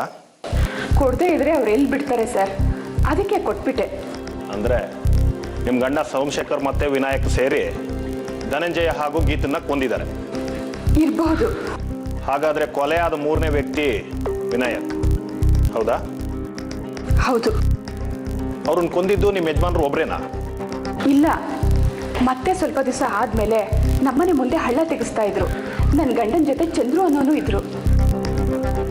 ಅವತ್ತು ರಾತ್ರಿ ಅವರಿಬ್ರು ಒಂದು ಚೀಲನ ಎಳ್ಕೊಂಡು ಬಂದು ಮಣ್ಣಿಗೆ ಹಾಕಿ ಮುಚ್ತಾ ಇದ್ರು. ಅಕಸ್ಮಾತಾಗಿ ಚೀಲದೊಳಗಡೆಯಿಂದ ಒಂದು ಕೈ ಹೊರಗಡೆ ಬಂತು. ಅದನ್ನ ನೋಡಿ ನಂಗೆ ತುಂಬ ಗಾಬರಿ ಆಯಿತು ಸರ್. ಅದಾದಮೇಲೆ ನಾನು ವಿನಾಯಕ್ ನೋಡಲೇ ಇಲ್ಲ. ಮೀನಾಕ್ಷಿ ಅವರೇ, ನಿಮಗೆಲ್ಲ ಗೊತ್ತಿದ್ದು ಗೊತ್ತಿಲ್ದಿರೋ ಹಾಗೆ ಪೊಲೀಸ್ನವ್ರ ಹತ್ರ ಎಲ್ಲ ವಿಷಯಗಳನ್ನ ಮುಚ್ಚಿಟ್ಟಿದ್ದೀರಾ. ಹಾಗೇನೆ ಆರೋಪಿಗಳು ತಪ್ಪಿಸ್ಕೊಳ್ಳೋದಕ್ಕೆ ಅನುಕೂಲ ಮಾಡಿಕೊಟ್ಟಿದ್ದೀರಾ. ಈ ಆಧಾರದ ಮೇಲೆ ನಿಮ್ಮನ್ನ ಅರೆಸ್ಟ್ ಮಾಡ್ತಾ ಇದ್ದೀವಿ. ಸರ್ ಏನ್ ಹೇಳ್ತಾ ಇದ್ದೀರಾ? ಇವ್ರು ಯಾವ ಕೊಲೆನೂ ಮಾಡಿಲ್ಲ. ನೀವೇನೇ ಹೇಳಂಗಿದ್ರು ಕೋರ್ಟಲ್ಲಿ ಬಂದು ಹೇಳಿ. ಕಾನ್ಸ್ಟೇಬಲ್, ಸರ್ ನನ್ ಮಾತ್ ಕೇಳಿ. ಅಮ್ಮ ಅಮ್ಮ ಎಲ್ಲೂ ಹೋಗ್ಬೇಡ ಅಮ್ಮ. ಸರ್ ಅಮ್ಮ, ಸರ್ ಪ್ಲೀಸ್ ನನ್ ಮಾತ್ ಕೇಳಿ ಸರ್. ಅಮ್ಮ. ಮೀನಾಕ್ಷಿ ತನ್ನ ಗಂಡ ಸೋಮಶೇಖರ್ ಮಾಡಿರೋ 3 ಕೊಲೆಗಳ ಬಗ್ಗೆ ತನಗೆ ಗೊತ್ತಿರೋದನ್ನೆಲ್ಲ ಹೇಳ್ತಾಳೆ. ಆದ್ರೆ ಸೋಮಶೇಖರ್ ಯಾಕೆ ಈ ಕೊಲೆಗಳನ್ನ ಮಾಡ್ದ ಅನ್ನೋದು ಪೊಲೀಸ್ನವ್ರಿಗೆ ಕಗ್ಗಂಟಾಗೆ ಉಳಿಯುತ್ತೆ. 4 ವರ್ಷಗಳಿಂದ ಈ 3 ಕೊಲೆಗಳ ರಹಸ್ಯನ ಮುಚ್ಚಿಟ್ಟಿದ ಕಾರಣಕ್ಕೆ ಪೊಲೀಸ್ನವರು ಮೀನಾಕ್ಷಿನ ಬಂಧಿಸ್ತಾರೆ. ಜೊತೆಗೆ ತಲೆ ಮರೆಸ್ಕೊಂಡಿರೋ ಸೋಮಶೇಖರ್ಗೋಸ್ಕರ ಹುಡುಕಾಟ ನಡೆಸ್ತಾರೆ. ಸರ್ ಸರ್ ಏನ ಪೊಲೀಸ್ನವರು ನಿಮ್ಮ ಹೆಂಡತಿನ ಅರೆಸ್ಟ್ ಮಾಡಿದ್ದಾರೆ. ನಮ್ಮನ್ನು ಹುಡುಕ್ತಾ ಇದ್ದಾರೆ.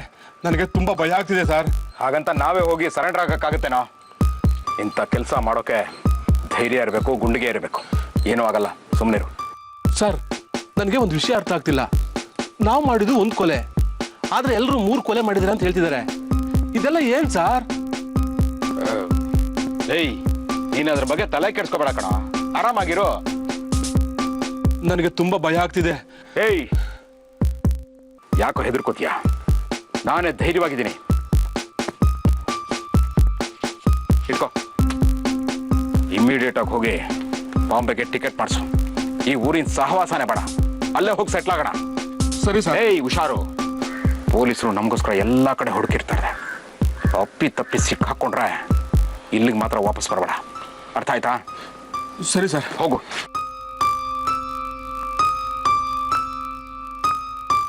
ಸರ್, ಚಂದ್ರು ಮತ್ತೆ ಸೋಮಶೇಖರ್ ಮೊಬೈಲ್ನ ಟ್ರೇಸ್ ಮಾಡಿಸಿದ್ದೀನಿ.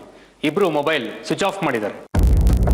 ಹಾಗಂತ ನಾವು ಸುಮ್ಮನೆ ಇದ್ರೆ ಕ್ರಿಮಿನಲ್ಸ್ಗಳು ಈಸಿಯಾಗಿ ತಪ್ಪಿಸ್ಕೊಂಡ್ಬಿಡ್ತಾರೆ. ನಾಕಾಬಂದಿ ಹಾಕ್ಸಿ, ಸಿಟಿಯಿಂದ ಆಚೆ ಹೋಗೋ ಎಲ್ಲ ವೆಹಿಕಲ್ಗಳನ್ನು ಚೆಕ್ ಮಾಡಿಸಿ. ಸರ್ ನಮಸ್ಕಾರ. ಏನ್ರಿ ಸಾಹೇಬ್ರು ನೋಡ್ಬೇಕಾಗಿತ್ತು. ನಿಮ್ಮ ಹೆಸರು?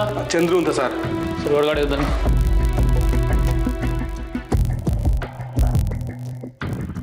ಸರ್ ತಪ್ಪಾಗೋಯ್ತು ಸರ್, ದಯವಿಟ್ಟು ನನ್ಗೆ ಕ್ಷಮಿಸ್ಬಿಡಿ ಸರ್. ಗೊತ್ತಿಲ್ಲ ತಪ್ಪು ಮಾಡ್ಬಿಟ್ಟೆ ಸರ್. ಏನ್ ನಡೀತು ಅಂತ ಹೇಳೋ. ಸರ್ ನಾನು ಸೋಮಶೇಖರ್ ಜೊತೆ ಸೇರ್ಕೊಂಡು ಮಾಡಿದ್ ಒಂದೇ ಕೊಲೆ ಸರ್. ಉಳಿದ 2 ಕೊಲೆ ಬಗ್ಗೆ ನನಗೇನು ಗೊತ್ತಿಲ್ಲ ಸರ್. ನಾವು ಕೊಲೆ ಮಾಡಿದ್ದು ವಿನಾಯಕನ್ ಮಾತ್ರ ಸರ್. ಪ್ಲೀಸ್ ಸರ್, ನನ್ನ ನಂಬಿ ಸರ್, ನನ್ನ ನಂಬಿ. ನಿನ್ನ ನಂಬ್ತೀನಿ. ಸೋಮಶೇಖರ್ ಎಲ್ಲಿದ್ದಾನೆ ಅಂತ ತೋರಿಸ್ತೀಯಾ? ತೋರಿಸ್ತೀನಿ, ಬನ್ನಿ ಸರ್.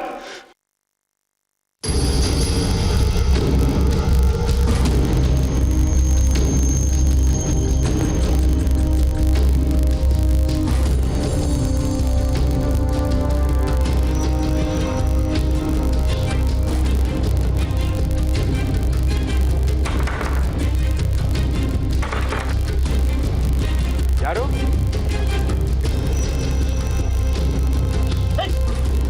ಏಯ್, 3 ಕೊಲೆ ಮಾಡಿರೋ ನೀನೇ ಇಷ್ಟು ಬುದ್ಧಿವಂತ ಆದ್ರೆ ನಿನ್ನಂತ 100 ಕ್ರಿಮಿನಲ್ಗಳನ್ನ ನೋಡಿರೋ ನಾನು ಎಷ್ಟು ಬುದ್ಧಿವಂತ ಇರಬೇಕು? ಪಾಪ ನಿನಗಿಲ್ಲಿ ಮಲಗಕ್ಕೆ ತಿನ್ನಕ್ಕೆ ವ್ಯವಸ್ಥೆ ಸರಿ ಇಲ್ಲ. ನಾನು ಮಾಡಿಸ್ತೀನಿ, ನಡಿ.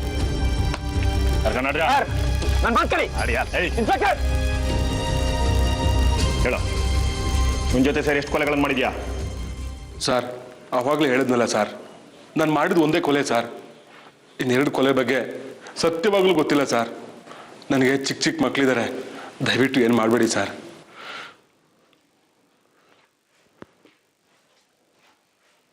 ಸೋಮಶೇಖರ್, ನೀನೆಷ್ಟೇ ಬುದ್ಧಿವಂತ ಆದರೂ ಕಾನೂನು ಕೈಯಿಂದ ತಪ್ಪಿಸ್ಕೊಳ್ಳೋದಕ್ಕೆ ಸಾಧ್ಯ ಇಲ್ಲ. ನೀನೀಗ ಎಲ್ಲ ಸಾಕ್ಷಿಗಳ ಸಮೇತ ಸಿಕ್ಬಿದ್ದಿದ್ಯಾ. ನನಗೀಗ ನಿಮ್ಮ ಮನೆ ಮುಂದೆ ಸಿಕ್ಕಿರೋ ಶವಗಳ ಬಗ್ಗೆ ಡೀಟೇಲ್ಸ್ ಬೇಕು. ನೀನು ಸತ್ಯನ ಒಪ್ಕೊಳ್ಳೇಬೇಕು. ಸುಳ್ಳು ಹೇಳಿ ತಪ್ಪಿಸ್ಕೊಳ್ಳೋದಕ್ಕೆ ಪ್ರಯತ್ನ ಪಟ್ರೆ ನಾನು ಮಾತಾಡಲ್ಲ, ನನ್ನ ಬೂಟು ಬೆಲ್ಟು ಮಾತಾಡುತ್ತೆ. ಹೇಳೋ.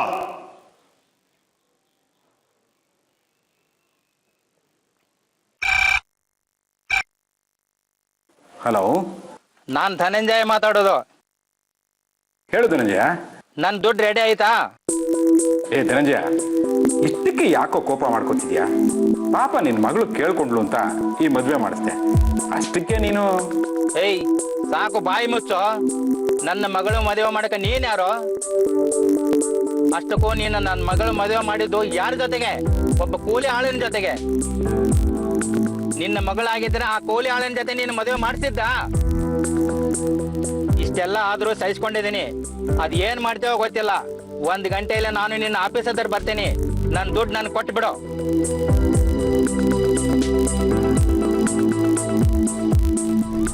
ಸರ್ ಕರೆದ್ರಾ? ಹೌದು ವಿನಾಯಕ್, ಒಂದು ಮುಖ್ಯವಾದ ವಿಚಾರ ಮಾತಾಡಬೇಕಿತ್ತು. ಆ ಧನಂಜಯ್ ನಿನ್ನ ಮೇಲೆ ಸಿಕ್ಕಾಪಟ್ಟೆ ಕೋಪ ಮಾಡ್ಕೊಂಡಿಯಾನೆ. ಅವನು ಯಾವ ಕ್ಷಣದಲ್ಲಿ ಬೇಕಾದರೂ ನಿನ್ನ ಮೇಲೆ ಅಟ್ಯಾಕ್ ಮಾಡಿ ನಿನಗೆ ತೊಂದರೆ ಕೊಡ್ಬೋದು. ಅದಕ್ಕೂ ಮುಂಚೆ ನೀನೇ ಇದಕ್ಕೊಂದು ಪರಿಹಾರ ಕಂಡುಕೊಂಡ್ರೆ ಒಳ್ಳೇದು. ನಾನೇನು ಮಾಡ್ಬೇಕು ಹೇಳಿ ಸರ್? ಅವ್ರ ಕಾಲು ಹಿಡ್ಕೊಂಡು ಕ್ಷಮೆ ಕೇಳ್ಬೇಕಾ? ನೀನು ಕೇಳ್ತೀಯ, ಆದರೆ ಅದಕ್ಕೆ ಅವನು ತಯಾರಿಲ್ವಲ್ಲ. ನನಗನ್ಸುತ್ತೆ ನಿನ್ನ ಬದುಕು ಚೆನ್ನಾಗಿ ಆಗಬೇಕು ಅಂದರೆ ಅವನು ನಿನ್ಗೊಂದು ಗತಿ ಕಾಣಿಸೋಕೆ ಮುಂಚೆ ನೀನೇ ಅವನಿಗೊಂದು ಗತಿ ಕಾಣಿಸೋದು ಒಳ್ಳೇದು. ಏನು ಮಾಡಬೇಕು ಸರ್? ಅದನ್ನು ನಾನು ಹೇಳ್ತೀನಿ.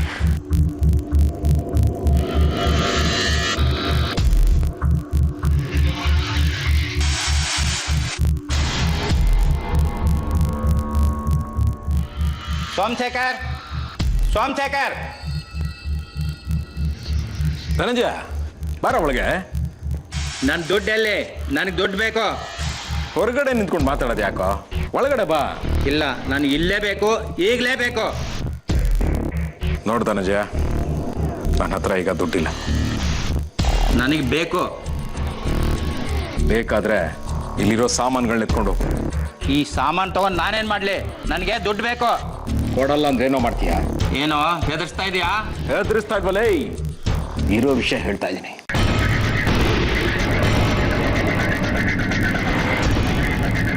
ದುಡ್ಡು ಬೇಕಂತೆ, ದುಡ್ಡು.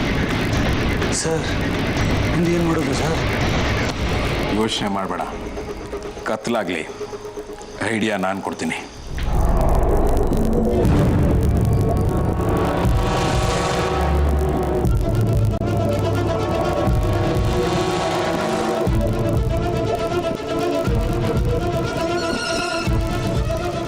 ದುಡ್ಡು ಕೊಡಬೇಕಾಗುತ್ತೆ ಅಂತ ಧನಂಜಯನ್ ಕೊಂದೆ. ಆಮೇಲೆ ಆ ವಿಷಯ ಗೀತಂಗೆ ಗೊತ್ತಾಗುತ್ತೆ, ಅದರಿಂದಾಗಿ ನೀನು ಸಿಕ್ಕಾಕೊಳ್ತೀಯ ಅಂತ ಗೀತನ್ ಕೊಲ್ಲೋ ಪ್ಲಾನ್ ಮಾಡಿದೆ ಅಲ್ವಾ? ಈಗೇನಯ್ಯ ಮಾಡೋದು? ಧನಂಜಯನ್ ಕಾಟ ಜಾಸ್ತಿ ಆಯ್ತು ಅಂತ ಅವನ ಕತೆ ಮುಗಿಸಿದ್ದಾಯ್ತು. ಈ ಗೀತಾ ನೋಡಿದ್ರೆ ಅವನು ನೋಡ್ಲೇಬೇಕು ಅಂತ ಹಠ ಮಾಡ್ತಿದ್ದಾಳೆ. ನನಗೇನು ಗೊತ್ತಾಗ್ತಾ ಇಲ್ಲ ಸರ್. ಗೀತಾ ಏನಾದರೂ ಧನಂಜಯನ ಹುಡ್ಕೊಂಡು ಹೊರಟ್ರೆ ಪೊಲೀಸರು ನಮ್ಮನ್ನು ಹುಡ್ಕೊಂಡ್ ಬರೋದು ಗ್ಯಾರಂಟಿ. ಸರ್ ನನ್ನ ಜೀವನದಲ್ಲೇನೋ ನಾನೆಲ್ಲ ರೀತಿ ಆಟ ಆಡ್ಬಿಟ್ಟಿದ್ದೀನಿ. ನೀನು ಇನ್ನೂ ಭಾಳ ಬದುಕಬೇಕಾದವನು, ಪ್ರಪಂಚ ನೋಡ್ಬೇಕಾದವನು. ಮತ್ತೆ ಈಗೇನು ಮಾಡೋದು ಸರ್? ಏನು ಮಾಡೋದು ಬೇಡ, ಜಸ್ಟ್ ನಾನು ಹೇಳ್ದಾಗ ಮಾಡು. ಗೀತಾನ ಧನಂಜಯನ್ ತೋರಿಸ್ತೀನಿ ಅಂತ ನಮ್ಮ ಆಫೀಸಿಗೆ ಕರ್ಕೊಂಡ್ ಬಾ. ಸರ್ ನಾಳೆ ಅವಳನ್ನ ನಮ್ಮ ಆಫೀಸಿಗೆ ಕರ್ಕೊಂಡ್ ಬಾ. ಹಾಗಾದ್ರೆ ನಾಳೆನೂ ಆಫೀಸ್ ರಜಾನಾ ಸರ್? ಗುಡ್. ವಿನಾಯಕ್ ಅಪ್ಪ,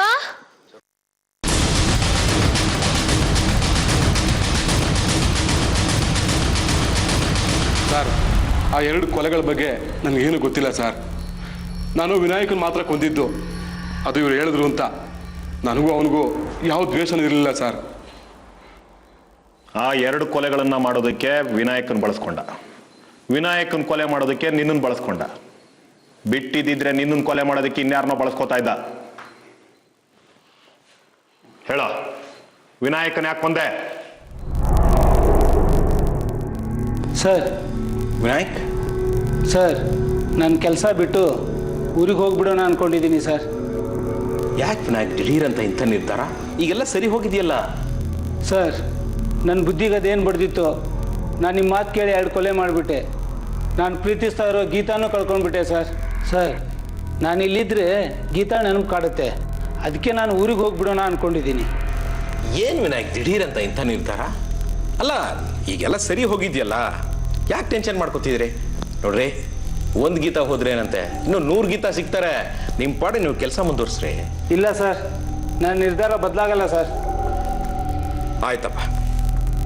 ಸರ್ ಮತ್ತೆ ಗೀತಾ ನಿಮ್ಮ ಮನೇಲಿ ಇದ್ದಾಗ ಗೀತಾಳ ಒಡವೆ ಎಲ್ಲ ಮೇಡಮ್ ಹತ್ರ ಕೊಟ್ಟಿದ್ರು, ಅವು ನನಗೆ ಕೊಟ್ಟರೆ ನನಗೆ ಸ್ವಲ್ಪ ಹೆಲ್ಪ್ ಆಗುತ್ತೆ ಸರ್. ಆಯ್ತಪ್ಪ, ತಂದು ಕೊಡ್ತೀನಿ. ಒಟ್ಟಿನಲ್ಲಿ ನಿನಗೆ ಒಳ್ಳೇದಾದ್ರೆ ನನಗಷ್ಟೇ ಸಾಕು. ನೀನು ಚೆನ್ನಾಗಿರ್ಬೇಕು.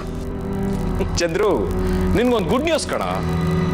ಇಷ್ಟು ದಿನ ನಿನಗೆ ತೊಂದರೆ ಕೊಡ್ತಾ ಇದ್ನಲ್ಲ ವಿನಾಯಕ, ಅವನು ನಿನ್ನ ಮುಂದೆ ಇಲ್ಲ. ಅವನ ಸ್ಥಾನ ತುಂಬೋದು ನೀನು. ನಿಜನಾ ಸಾರ್? ನಿಜ. ನನಗೆ ನಂಬಕ್ಕೆ ಆಗ್ತಿಲ್ಲ. ಈ ಬಡವನ ಮೇಲೆ ಎಷ್ಟೊಂದು ಕರುಣೆ ಸರ್ ನಿಮ್ಗೆ. ಏನ್ ಬೇಕಾದ್ರೂ ಮಾಡ್ತೀನಿ ಸರ್ ನಿಮ್ಗೋಸ್ಕರ.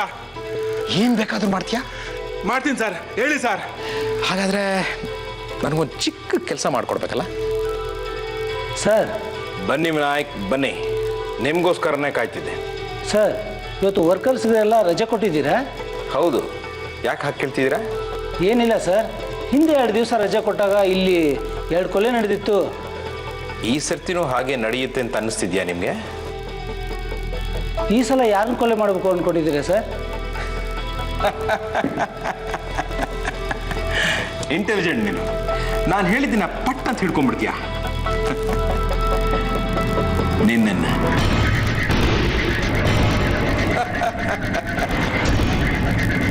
ಚಂದ್ರು. ಏಯ್ ಸೋಮಶೇಖರ್, ಜುಜಿಬಿ 5 ಲಕ್ಷಕ್ಕೋಸ್ಕರ, ಒಂದು ಸಿಲ್ಲಿ ರೀಸನ್ಗೋಸ್ಕರ 3 ಜನನ ಕೊಲೆ ಮಾಡಿದ್ಯಾ? ಮನುಷ್ಯನ ನೀನು? ಥು. ಏಯ್, ಈ ಸಮಾಜದಲ್ಲಿ ನೀನು ಒಂಥರ ಕ್ರಿಮಿ ಇದ್ದ ಹಾಗೆ. ಹೊರಗಡೆ ಬದುಕೋದಕ್ಕೆ ನಿನಗೆ ಯೋಗ್ಯತೆ ಇಲ್ಲ. ಆಕ್ರಿ ಒಳಗೆ. ಸರ್ ಬಿಟ್ಬಿಡಿ ಸರ್.